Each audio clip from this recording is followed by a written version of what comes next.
Hello and welcome to this series on financial well-being. I expect you'll be very familiar with other areas of well-being. There's physical, emotional, social, occupational, spiritual, environmental and financial well-being. Creating balance is key to our optimum health, but is of course pretty hard to accomplish all of the time. There's always something throwing us off, isn't there? It could be work problems. I've had plenty of those in my time. Relationship difficulties. I'm not saying anything about that one. Or it might be a physical issue, whether it's an infection, whether you have an injury, or you're living long term with an illness. You know, we all know how debilitating that can be. We do things to make ourselves feel better. Likely this is going to be a mixture of seeking medical help, maybe having some holistic treatments, eating differently, moving our bodies differently, more in tune with our condition. The idea is that we want to improve or we want to recover. It's not a good idea to just do nothing and potentially allow it to get worse. Mental well-being is finally respected. COVID and lockdowns the past few years have highlighted our vulnerabilities, our limitations. Our emotions have changed and the way that we look at some things, particularly when we have looking at our social and our work lives, all of that has changed. For many people, myself included, this has brought about an internal shift in perspectives on life. You don't want to perhaps keep doing the same thing as you always were doing. Perhaps you want to get out of that rat race and maybe you have more of a desire to bring more calm into your life, wanting to spend more time with your family.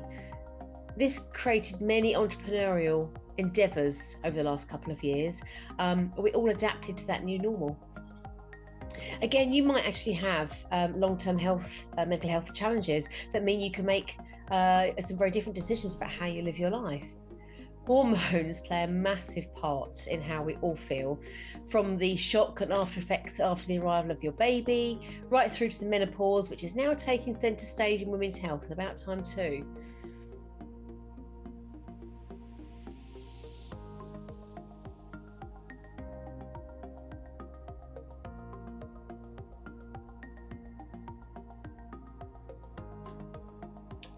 So financial well-being follows the same kind of principles. So what is financial well-being exactly? And how does it feel? What's the impact of having poor financial well-being on our lives and our relationships? What is financial well-being on a practical level and how can you improve yours? So hi, my name is Lucy and I can help you through fundamental education on managing your home and finances. I write ebooks, I create budgeting spreadsheets on both Google Sheets and Excel that will effectively take you and your money knowledge by the hand and walk you through whatever stage of life you're currently in. It could be that you're a first-time homeowner or home buyer. It could be that you're just getting married, or maybe you're just splitting up with a partner and you're going alone solo living for the first time. Maybe you're new parents or you're looking ahead to retirement.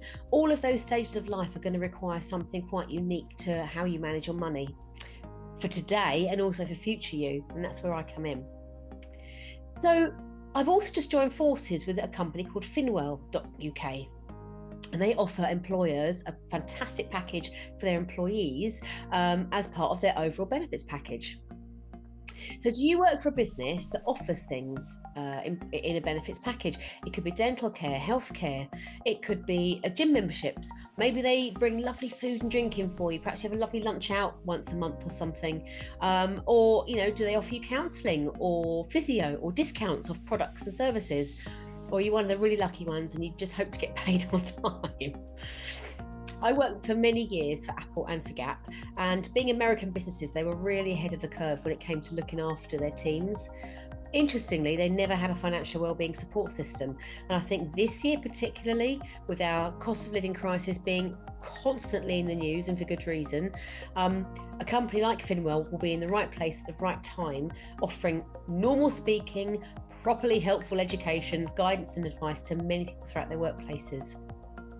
If you think your employer could be really interested in this, then please do message me and I'll send you an introductory video and links to share so that the conversation can begin. Or feel free to go straight to finwell.uk and just mention that you found the information from here.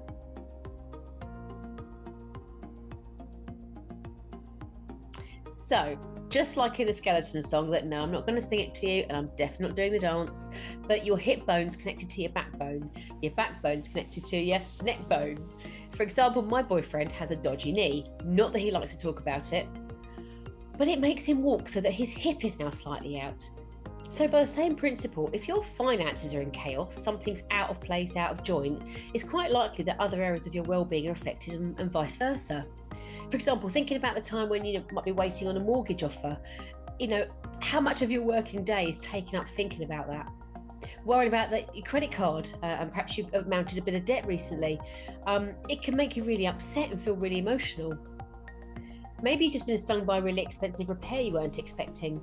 Maybe you'll get a stress headache, and I'm very prone to those, a stress headache, or maybe you struggle to sleep well.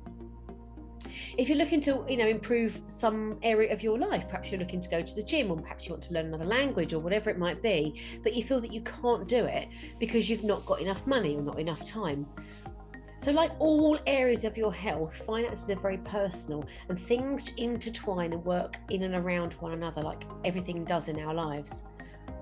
So thinking about financial well-being, it's about how safe and secure you feel. It will have started in your upbringing, where money was either flowing, or there may have been some very tight times, or maybe you challenged a childhood of real struggle, and your parents could very possibly have shared their money opinions with you.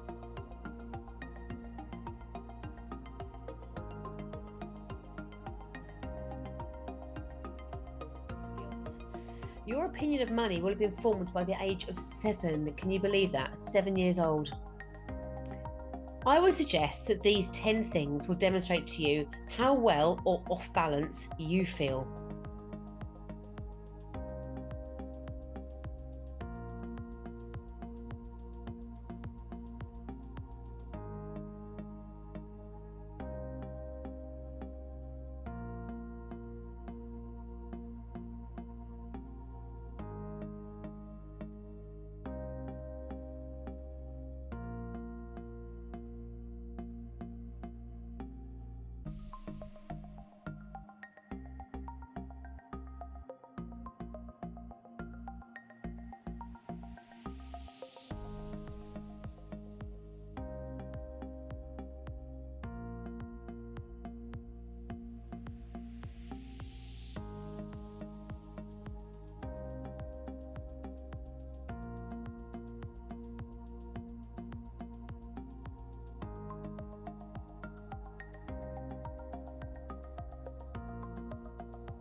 So here's a few stats for you from YouLife and YouGov survey from March this year, 2022. And it's to show the indication of the cost of living crisis and the effect on our financial well-being. And that was before it is starting to really take a hold. And so this is really interesting and perhaps slightly worrying statistics.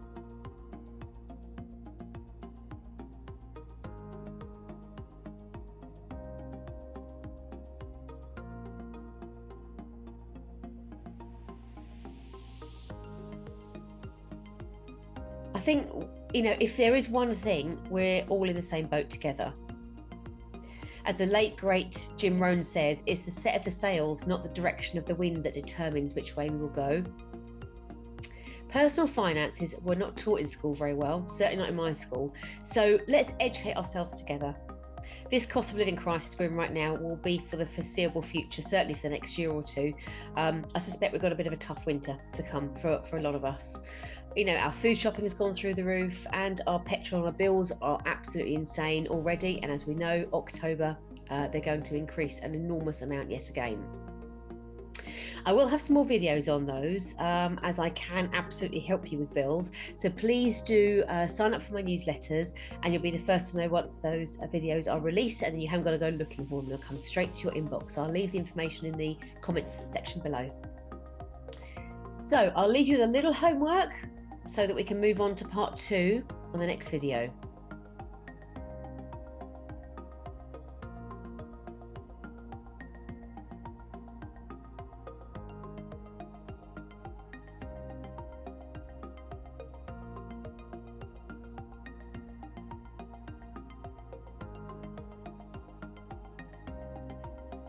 So you're most welcome to come and join me in various places of social media.